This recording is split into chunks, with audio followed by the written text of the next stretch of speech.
Okay, what I'd like to do in this first screencast on art, the one of the final areas of theory of knowledge that we'll look at. The first question that we're going to consider is that big old chestnut, which is a really, really hard one to nail. What is art? So what I'm going to do is I'm going to go through a few potential theories, which I'm sure many of you will disagree with, but that's fine because I'll go through each of them and then we'll talk a little bit about some criticisms. What I'll then do is I'll set up a forum with some of these questions from this screencast so we can actually debate them online afterwards. I do think of all of the areas of theory of knowledge, this is possibly the area which is most contentious and really in many respects the area that needs the most debate. So it is important that we have that debate afterwards. Okay, so I'd like you to start off by pausing this recording and I'd like you to write down, don't look online, don't put art definition into Wikipedia. I'd like you initially just to have a think yourself about what you consider to be your definition of what art is and how easy is that to do. So just pause the recording just for a couple of minutes, just see if you can jot down a definition of art and then we will explore that in more detail.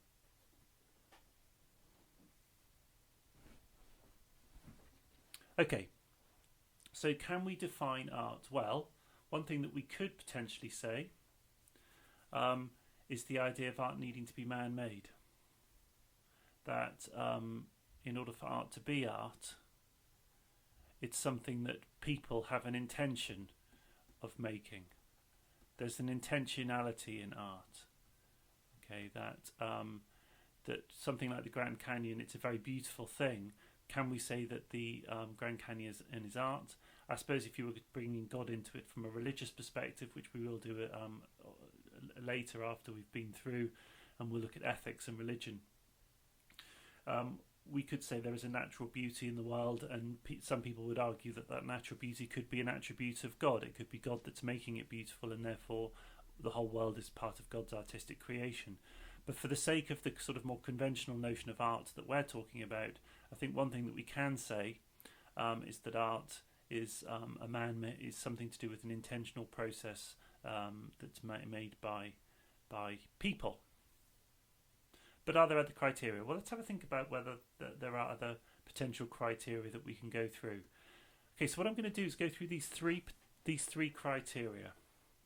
There's one I've already talked about, intention. And then we'll think about quality. And then we'll think about viewer and audience response, the response of the spectator. So these three areas here we'll look at in more detail because in combination they can go a long way towards us having a better understanding of what art might be. Okay, so first thing is this idea of intention. It's about, in many respects, about communication. That the act of communication is an intentional act. Okay, if we're wishing to communicate with someone, it's intentional, and therefore the artist is intending to communicate something to the viewer. I think that's an important thing to say from the start. That we could create something in our own house, in our own home. We could think it's very, very good. But until we take it out there and say to people, this is what I intend it to be, I intend it to be a work of art, then it's very hard to judge whether it's art or not. And what the other thing we can say here about it is that that the artist is wishing to evoke an aesthetic response. Now that word there, it might be an appreciation of beauty, it might be confusion, because let's face it, a lot of modern art is confusing. It might be, it could be distaste, and there's a lot of modern art there. That if we think about Damien Hirst's Sharks Cut in Two, it could be just further kind of discussion and debate. That there is some sort of response in the audience. I think if you go, and it may not be every single member of the audience, and we'll come on to audience response later, but by and large what an artist is intending to do is evoke some sort of response in an audience of some sort.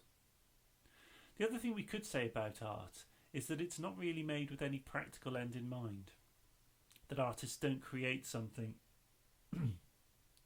which necessarily has a practical purpose. It may well be that practical objects become artistic if we think of the arts and crafts movement at the turn of the 20th century and some of their work. We actually look back on it now and we do see it as having some artistic worth.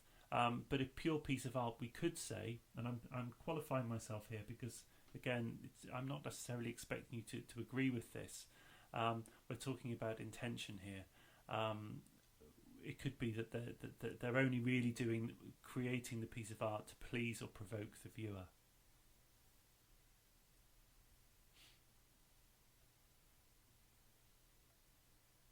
A couple of points just to think about and mull over that I'd like you just again to pause the recording in a moment and think about. Oscar Wilde said all art is quite useless. It's interesting, him being an artist himself, very much turning the lens in on himself as a creator of art, of drama. I'm mainly focusing on this screencast on the fine arts, on painting and sculpture and so on and so forth. But in many respects, the arts cover, poetry and drama and fiction, dance, all of those, music, all of those aspects. But just for the sake of this first screencast, I'm largely focusing on the fine arts. So Oscar Wilde saying all art is quite useless. Do you agree or disagree, and why? And then also, what do you think the problems are of judging art based on the intention, the purpose of the artist? So just spend a few moments there, have a think about those two questions, and then we'll carry on.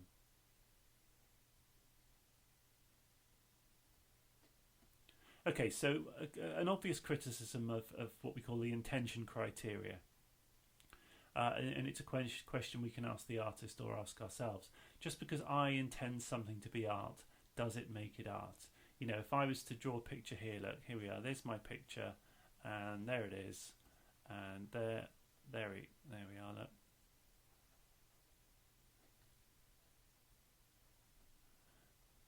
Okay, I'm going to put a frame around it. There it is. This is art. There we are. Or how about this? There's my frame. There we are. That's art. Blank canvas. Nothing on it at all.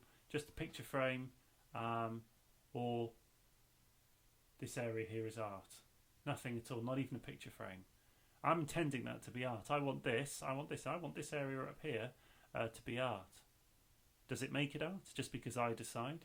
Well, a lot of people would say no, actually. Just because you intend something to be art personally doesn't necessarily make it art. So that's one of the first criteria that people will judge you on, or one of the first criticisms, I suppose, of an artist who just says, or a person. And again, what's an artist? When do you become an artist? And those are all questions that are bound into one another. If we look at this picture here, look, is that art? Look carefully, it's just a bed. There's a vodka bottle down here. I think there are some condoms somewhere on the floor down here, some newspapers, some rolled up bits of tissue. There's some stockings and a bag over there, and it's all unmade. Is that art? Well, someone thought so. Because it was exhibited by Tracey Emin. It was the piece that made Emin famous. It was exhibited in the Tate Modern, and Charles Saatchi, the Saatchi and Saatchi advertising company, bought it for £150,000. So clearly he thought it was art. Whether you believe it's art, of course, is another matter, and whether I believe it's art. And I'm going to keep my personal opinion out of this because, for the sake of this screencast, I think it's important that we're trying to be objective when we're looking at art and what art is. So when did it become, okay, so let's say this is art. Let's just say, when did it become art? When did this become art? Did it become art when she decided? Tracey Emin, the artist, when it was exhibited? When it was bought? When? when did this unmade bed, and that's what it's called, unmade bed, when did this become art? When did this become iconic, I suppose, for Tracey Emin? When did this become the thing that she's most remembered for? Just like Damien Hirst and his sharks. So if we're finding the intention criteria problematic, well, let's think about another potential element, and that's skill. Because I think in order for us to feel that something has artistic merit, for many of us, we want the creator. We expect the creator to have skill, that they've had some sort of training, that they've practiced, that they've kind of sweated their art. You know, that they've really earned. That they've earned our respect as an audience. This idea of earning, that for many of us, we believe that in order for art to really be art, we expect the artist to have gone through the trials and tribulations and problems. If we look at someone like Van Gogh, actually Van Gogh in his lifetime was a pauper. He earned nothing from his art, and yet now we look back and we see the tortured artist who cuts off his ear. In fact, there's the whole debate around why he cut off his ear. You know, that whole kind of tortured artist ideal that we have is all bound up in that kind of intense skill that maybe these artists have, that they have this skill which almost makes it hard for them to deal with the world. Look at the great writers as well, people like Virginia Woolf, a lot of these, Sylvia Plath, who end up committing suicide. Often there's this kind of idea of the tortured artist that's bound up in this skill which somehow sets them apart from us ordinary mortals. So we have this audience. I think for many of us, the audience or the viewer has expectations on the artist, and one of the expectations is that they have skill.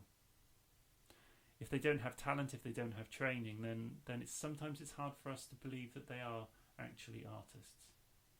We just look at this poem. This is just as a little aside, because as I said, we're mainly looking at fine art. But I think if we look at this poem, so much depends upon a red wheelbarrow glazed with rainwater beside the white chickens. On the surface, we just think, oh, you know what? It's just a few words. How can that possibly be a work of art? And yet, actually, it's one of the most important poems of the early 20th century. It's by a chap called William Carlos Williams, and it's just called The Red Wheelbarrow. And if you just look at it carefully, and the placement of the words, and I'm not going to go into any great detail now, but the way in which the lines are broken, the placement, the syllable count, the spacing of the lines, the placement of the adjectives in relation to the nouns, and so on and so forth. What you begin to see is there is some artistic process there, and there is a very great skill involved in creating something so minimal and yet actually so beautiful. People have been studying this poem for years and years and years, because it appeals to rereading, and it's worth rereading. I think so anyway. But then we'll come on to audience in a moment, because my impression of this poem may be very different from yours. My impression of Tracey Emin's bed may be very different from yours. We'll come on to that in a moment. So then we can come on to this ideal of beauty, because I think the quality and the skill and the production values can very often be bound up within the idea of beauty. And we can say, I think we can say that beauty in art is very often this idea of marriage of form and content. It's this combination of what is chosen as the subject, and also how it's treated. Okay, that it's this what and how. What does the artist decide to focus his or her lens on?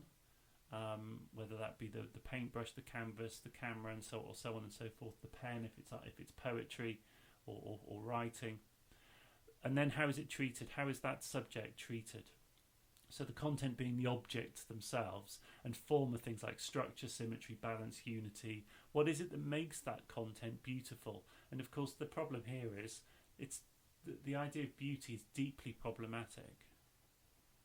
You know, that it's very hard to say exactly what beauty is. I think we can all say that we can have aesthetic, emotional responses towards some things, and the majority of people will have an emotional response towards certain things. But it's very, very hard to define beauty because it is very, very much based on context, historical context, social context. So many different things affect our notion of beauty, and I'll give you an example of that in a moment. So just a few points then, again, following on from what I've just said, a few questions that I want you to pause the recording to think about. Can there be such a thing as a universal standard of beauty? You may consider that yes, there can, and maybe that there's a rationale behind that. But if not, why is that difficult?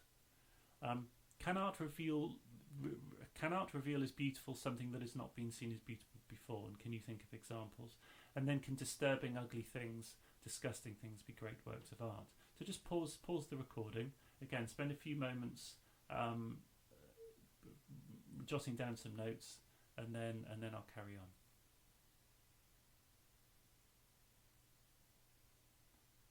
Okay, so here's a few criticisms of the argument of quality. There are three things really. A work can have great skill, but can have no originality. And if you think about some of the ideas of what we call kitsch art, which actually is often very, very skillful, but is just a recycling of old ideas, and often a copying, actually. Because a lot of postmodern art, we could say, is recycling, but there's a lot of art, a lot of stuff which is purports to be art, where actually is just a recycling of old ideas. How about forgeries? I mean, there are some amazing forgeries. There's been some articles in the news in the last year or two about this chap who was forging work, which was just extraordinary, which was as good as the original. You look at it and you would not know the difference, and yet is it a work of art? You know, the question is a direct copy a work of art? And then another point here, which kind of flips the first point on its head, that a work can have great originality but need little skill. A couple of examples here: Marcel Duchamp's ready-made urinal, and then Picasso's Bull's Head. You know, there's a urinal and there's a saddle with some handlebars. You know, these have become very famous, very well known. You can go back to Tracey Emin's Bed as well. These two iconic pieces of art took very little skill. All Duchamp did is he took a urinal, he wrote Art, which was a pseudonym, gave it the date, and it's become one of the most famous pieces of art in the early 20th century, and the same with Picasso here. So even though a work can have very little actual skill, it can be extremely original, and it can become quite iconic. So let's think about the third element here. Now, the third element is the idea of the role of the audience. And one of the things we can say about the role of the audience is the audience completes the work, that the act of viewing completes it, makes it art. Okay, that's one argument. That without response there is no art. This is the viewer the viewer argument to art. That we can have our you can have our picture. You know, there's my picture there. Look. But if someone looks at it and basically just says, "No, not art. Not art, absolute rubbish, it's not art at all, it's nonsense," then is it art? But actually, if the viewer then says,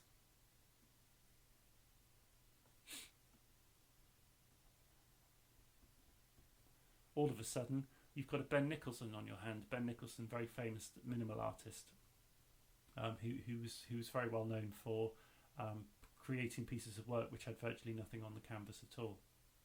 In fact, there's one which is just some slashes in the canvas. I don't think that was Ben Nicholson, but just a couple of slashes in the canvas. That's on. You can see that in the Tate Modern. But who is this person? I suppose that's the question. Who is it? Who is the one that decides? Because, I could show my Aunt Nellie. I don't have an Aunt Nellie, but if I did have an Aunt Nellie, my painting, and she could say, "Oh, that's lovely, dear. What a lovely work of art." But does that make it art? But if Charles Saatchi, or one of the great critics, sees my piece of work and says, "Wow, that's amazing. That is an amazing work of art," then one thing you could say is the audience has to have weight and importance. That in order for a work of art to be seen as being universally recognised, or nationally, internationally, whatever you want to say, recognised, that the audience itself has to have weight and importance. So this person here, if this person has enough people, I suppose you could also say, enough people look at the art and they're all smiling and they're all happy because they see this amazing work of art, then suddenly this has risen in status. It's the same with poetry and novel writing. Whether you could say 50 Shades of Grey is a work of art because lots of people read it is of course another matter. But what we need to remember is that actually many artists don't want your kind of average man in the street to get the work. You know, a lot of art, particularly modern art, we look at and we simply scratch our heads and we think, I just don't get this. And actually that's something that a lot of artists deliberately do. They deliberately make their work inaccessible. I mean, if we look here at an artist like Orlan. Now Orlan is a very famous French performance artist, and what she did is she used her face as a canvas, and she's had over time a lot of plastic surgery done, and she's filmed the plastic surgery. There's a YouTube link down here.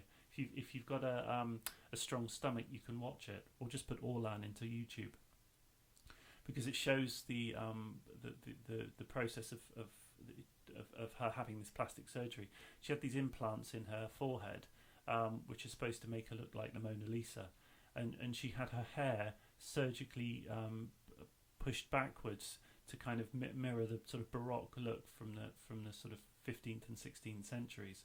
So she's going for a female archetype, and she's had her face, she's had plastic surgery done on her face. Who decides?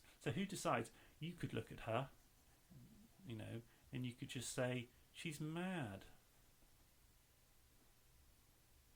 Or a famous critic, let's give him a beret. There we are. Could look and go, incredible. He can be French. I don't know why. There we are. That a French critic can go, bravo, bravo, clap hands, incredible. What you've done, Orlan, is just the most wonderful work of art.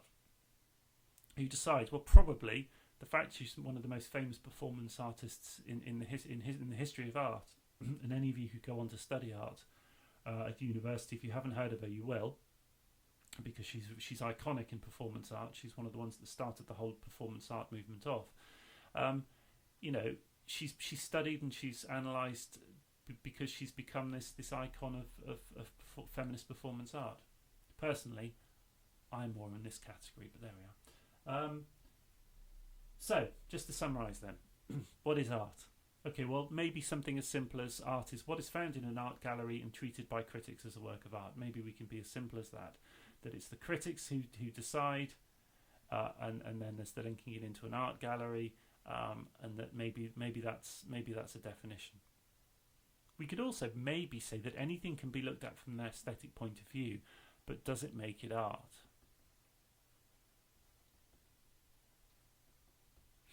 But I think this one is one of my favourite definitions. The idea of art being inexhaustible in its readings, and continually discovering new things in it. And I think there's a real kind of social and historical context here. This is linking into history. There's a link obviously between history and art. You can study the history of art. That through time and across societies, that we can find new things in art and discover new things in it. So just to summarise then, we've talked about the idea of intention. Okay, that I decide that if the artist decides, the artist makes a conscious decision to communicate something to you.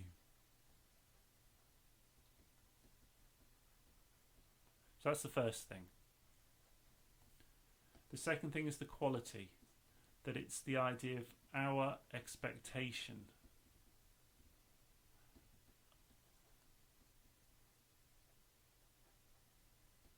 as a skillful creator. Okay? That we have expectations. We expect our artists to have a modicum of talent. And if we go to a gallery and we see some rubbish, we often will treat it as rubbish because we can see there's been no skill there.